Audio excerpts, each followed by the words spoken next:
It was my first year at Red Brick University in Bristol, and I just finished lugging my bits and pieces into my room in the Clifton Halls of residence.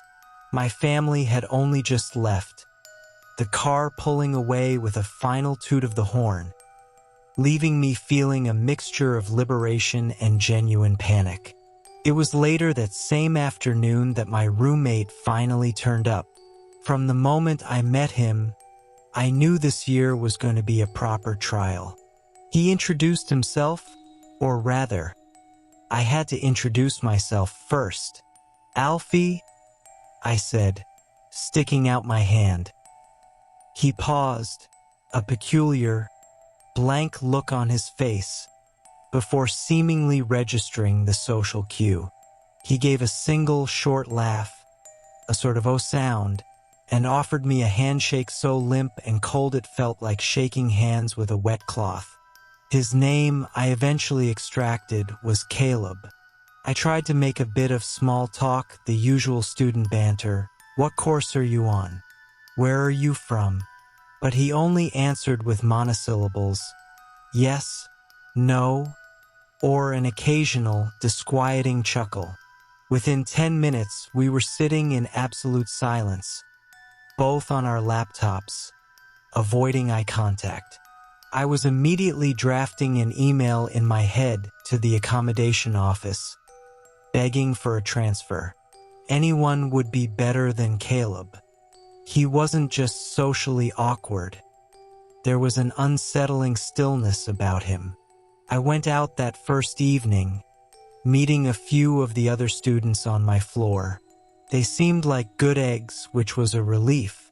When I came back, the clock on my phone read 9:30.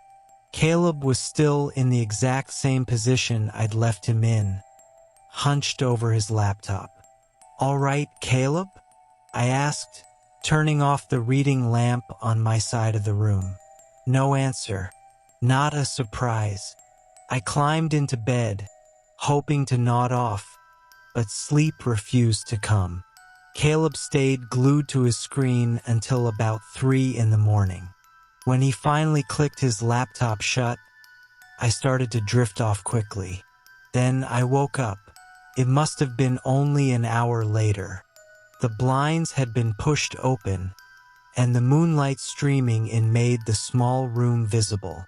My blood ran cold when I saw Caleb. He wasn't in bed. He was sitting bolt upright on the edge of his mattress, staring directly at me.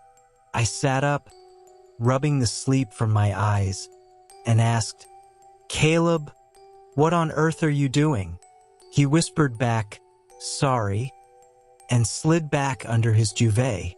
The whole interaction lasted only seconds, but the image of his silhouette, perfectly still and watching me, was genuinely chilling.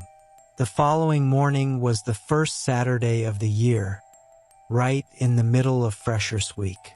Caleb had already left, which I found strange, as I was certain I hadn't seen him step outside since he arrived. During an orientation walk with a small group, we were passing the university's quaint botanic gardens. 2 students ahead of me stopped dead. "What is that bloke doing?" one muttered. I followed their gaze and saw Caleb. He was actually sitting in the dirt behind a patch of rhododendron bushes, his back to the path. He wasn't looking at anything. He was simply and methodically rubbing the bark of a tree with his palm. It was utterly bizarre. The orientation leader didn't notice, so I just walked past, embarrassed. When my group caught up, I confessed that the strange bloke was my roommate, and they all offered me sincere, pitying looks. Later that afternoon, the accommodation office got back to me. They'd found a space for me on the floor above, and I could move my things the following morning. Everything seemed to be sorting itself out. That night, I met up with some new friends. When I returned, Caleb was sitting on his desk chair, facing the door, like a guard. "Oh, hey," I said. "All right." "Nothing," he replied flatly. I sat down on my bed and opened my laptop. It was only then that I realized I'd forgotten to lock it. Several of my email inboxes had been opened, ones I was sure I hadn't even looked at yet. Various folders on my desktop had also been clicked into. Caleb must have been snooping through my files while I was out. I asked him if he'd been on my laptop. He snapped back, "No," a millisecond before I'd finished the question. The denial was so quick and loud it was practically an admission. This strange kid was going through my personal things. I was out of there tomorrow, so I decided to let it slide. I went to get my pajamas from my bag, and the uneasy feeling returned. My clothes felt disorganized, as if they'd been rummaged through, too. I finally managed to get to sleep, but the universe seemed to hate me. I woke up again, sometime after 3, to the faint metallic sound of a zip. I sat up quickly and saw Caleb on the floor. He was rummaging through my main travel bag. I shot out of bed and switched on the main overhead light. "Caleb, what in God's name are you doing now?" He played dumb, his face catching the harsh light. I think you might have taken my toothbrush by mistake." It was a ridiculous lie, the closest thing he'd ever shown to wit. I knew he was lying, and I knew something was profoundly wrong with him. I stayed calm, not wanting a physical confrontation, and simply watched until he left the room and stumbled off to the communal bathroom. The next day, I moved my gear and met my new roommate, Ben. He was fine, not a social butterfly, but miles better than Caleb. That night, after a decent chat, we switched off the light and went to sleep.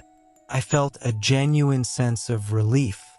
But the third time was in as many nights, I woke up to a strange noise. It was a weird, intermittent clicking sound.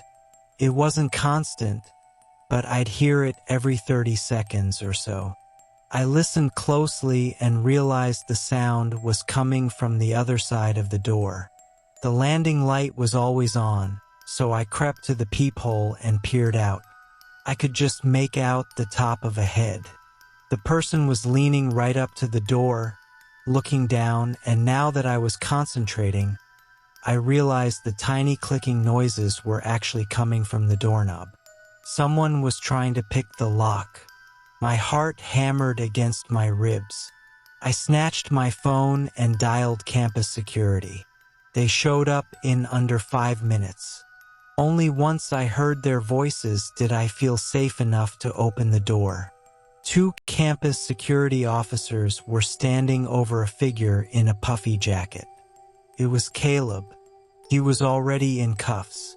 I told the officers everything. That he was my former roommate, that I'd requested a transfer because he'd been going through my private things, and that I'd now found him trying to break into my new room. They took him away. I never saw Caleb again. I never found out if he was suspended or simply sent home.